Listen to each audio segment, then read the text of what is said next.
एक video Yemen से आया है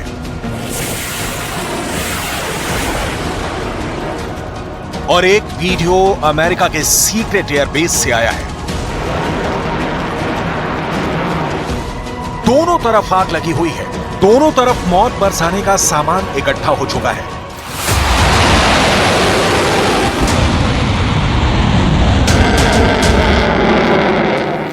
इन दोनों में पहले यमन से आए हूथी विद्रोहियों के वीडियो को देख लीजिए। वो इस फायर पावर से अमेरिका और इजरायल दोनों को डराना चाहता है, लेकिन इस वक्त पूरे पश्चिम एशिया में अमेरिका और इजरायल का फोकस ईरान बन चुका है। बाइडेन की सेंट्रल कमांड एक्टिव हो चुकी है। सीक्रेट एयरबेस से लगातार रात में उड़ान भरी जा रही है।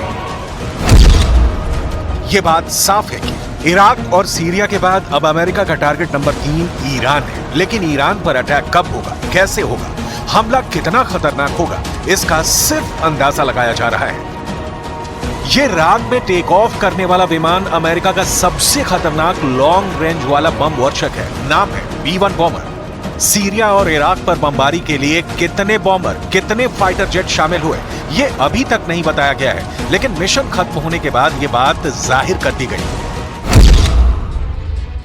कि अमेरिका ने सीरिया और इराक के अंदर 85 टारगेट पर हमला किया। ये हमले 7 लोकेशन पर किए गए। सीरिया में 4 जगह और इराक में 3 ठिकानों पर बमबारी हुई। 125 से ज्यादा ऐसे बम दागे गए जिन्होंने पिन पॉइंट एक्यूरेसी के साथ टारगेट पर बहुत बड़ा धमाका किया। लेकिन इनकी उड़ान लगातार जारी है और यही इस वक्त ईरान का सबसे बड़ा डर है कि अगर B-1 बॉम्बर का रुख तेहरान की तरफ कर दिया गया तो क्या होगा। इराक में गुस्सा कैसे उबल रहा है, उसकी तस्वीरें अमेरिका को परेशान जरूर करेंगी। बगदाद में उन लोगों के जनाजे के साथ प्रदर्शन हुआ जो अमेरिका की एयर स्ट्राइक में मारे गए हैं। इराक का दावा है कि कताइब हिजबुल्लाह या हश्द अल शाबी से जुड़े 16 लड़ाके अमेरिका की बमबारी में मारे गए हैं। लोगों के हाथों में इनकी तस्वीरें और अमेरिका को मुंहतोड़ जवाब देने की मांग की जा रही है। सबसे बड़ी डिमांड यह है कि अमेरिका की फौज पूरी तरह इराक से बाहर चली जाए।